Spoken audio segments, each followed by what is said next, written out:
Good morning students and जय श्री कृष्णा।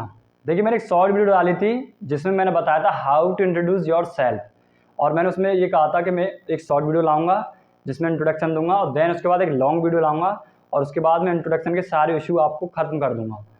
तो उम्मीद करता हूँ कि आज की इंट्रोडक्शन वीडियो देखने के बाद आपको दोबारा कभी नीड नहीं हो इंट्रोडक्शन की वीडियो देखने की। इस तरीके से कुछ आज हम इंट्रोडक्शन को ख़त्म करने वाले हैं। देखिए, इंट्रोडक्शन आपको एक जॉब के लिए भी आवश्यकता पड़ सकती है और इवन दैट कोई भी आपसे पूछ सकता है how to introduce yourself, यानी tell me about yourself, अपने बारे में बताइए। तो जॉब में सबसे ज़्यादा काम आता है, हालांकि कहीं भी पूछा भी जा सकता है, तो कहीं भी कुछ भी कोई पूछ ले इंट्रोडक्शन डजेंट मैटर, लेकिन आज हम ख़त्म कर देंगे इसको कुछ इस तरीके से। ध्यान रहे, जब कभी आप इंट्रोडक्शन दे रहे होते हैं तो एक कॉन्फिडेंस आपके अंदर होना चाहिए जब कभी आप जॉब के लिए जाते हैं। यानी एक तो होता है जिसे 1 घंटे तक इंट्रोडक्शन देना आता है, वो अपने बारे में बताने लग रहा है बस, और एक होता है मात्र 5 से 10 मिनट में ही इंट्रोडक्शन खत्म कर देता है, लेकिन कुछ मेन पॉइंट बताता है और एक कॉन्फिडेंस उसमें उसका दिखता है।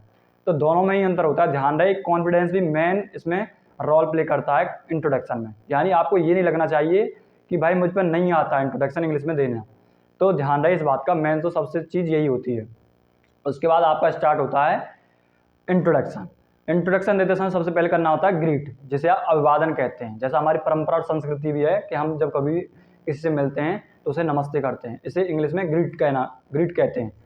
तो ग्रीट करने के बाद अपना नेम बताइए आप, और आगे की जो प्रोसेस है वो हम यहाँ समझने वाले हैं। करीब 7 से 8 पॉइंट करेंगे और जिसके बाद हम इंट्रोडक्शन खत्म कर देंगे। मेन पॉइंट जो कि सबसे ज़्यादा नीड होते हैं। हालांकि इंट्रोडक्शन कितना भी लंबा आप बोल सकते हैं, लेकिन ज़रूरत नहीं है, जितना ओरिएंटेड होता है वही बोलना होता है। चलिए स्टार्ट करते हैं। सबसे पहले करना होता है ग्रीट, उसके बाद अपना नेम बता सकते हैं आप, उसके बाद प्लेस, और उसके बाद बता सकते हैं अपनी क्वालिफिकेशन।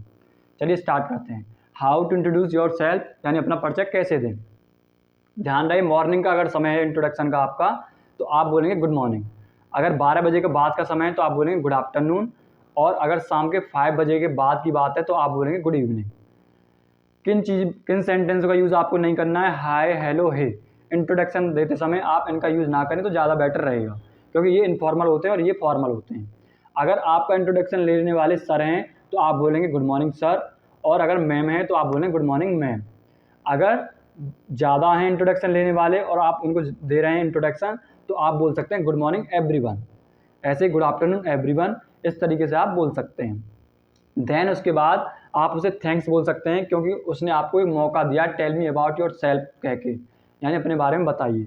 तो आप उसे इस तरीके से थैंक्स बोल सकते हैं। First of all, thank you for giving me this opportunity to introduce myself. इस तरीके से आपने उसे थैंक्स बोला।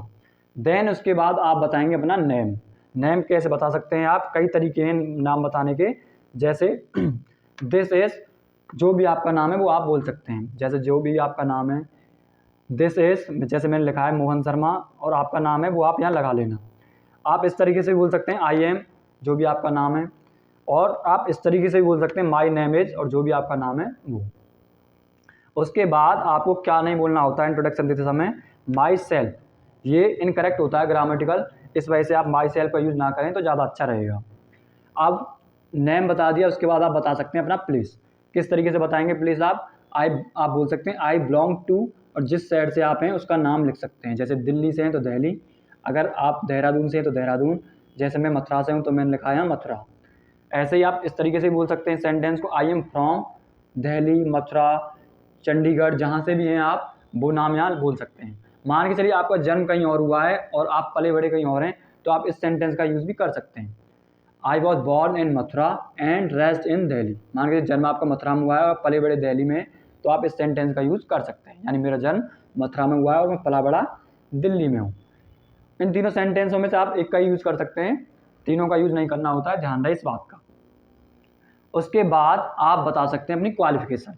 मान के चलिए अगर आप स्टूडेंट हैं तो आप इस तरीके से बोल सकते हैं आई एम इन क्लास, और जो भी आपकी क्लास है 10th 12th जो भी है। ध्यान रहे यहाँ पर आपको TH नहीं लगाना होता है, ये इनकरेक्ट हो जाता है। 12th इस तरीके से नहीं लगाना होता है, जो भी क्लास है डायरेक्ट वही लिखनी होती है। तो I am class 10, I am class 12, ये लिखना होता है, जो भी आपकी क्लास है वो। मान के चलिए आप ग्रेजुएशन कर चुके हैं तो आप इस सेंटेंस का यूज़ कर सकते हैं। जैसे लिखा हुआ है आई एम अ ग्रेजुएट, जिस सब्जेक्ट से आपने ग्रेजुएट की है इन इंग्लिश, और जिस यूनिवर्सिटी से की है उसका नाम लिख सकते हैं फ्रॉम DU, यानी दिल्ली यूनिवर्सिटी। मान के चलिए आप पोस्ट ग्रेजुएट हैं तो आप इस तरीके से बोल सकते हैं I am a post graduate in जिससे भी आपने की है, फिजिक्स से की है, जो जिस सब्जेक्ट से आपने की है उसका नाम लिख सकते हैं। फ्रॉम और जो भी यूनिवर्सिटी है उसका नाम आप लिख सकते हैं। बीटेक की है तो वो भी आप लिख सकते हैं, IMA बीटेक, और जिससे की है इन कंप्यूटर साइंस, फ्रॉम और जो भी यूनिवर्सिटी है उसका नाम आप लिख सकते हैं। ऐसे ही मान के चलिए अगर आपकी ग्रेजुएशन चल रही है, अभी आपने की नहीं है कंप्लीट, तो आप इस तरीके से सेंटेंस बोल सकते हैं, IMA परसुइंग ग्रेजुएशन। अगर बीटेक चल रही है तो आप बोल सकते हैं IMA परसुइंग बीटेक। यानी जो भी डिग्री है आपके पास और अभी की नहीं है, आप चल रही है, तो आप इस सेंटेंस का यूज़ कर सकते हैं यहाँ पर। अभी 3-4 पॉइंट और डिस्कस करने वाले हैं हम, जिसमें और अभी सीखने वाले हैं थोड़ा बहुत, तो देखते रहिए अभी आप।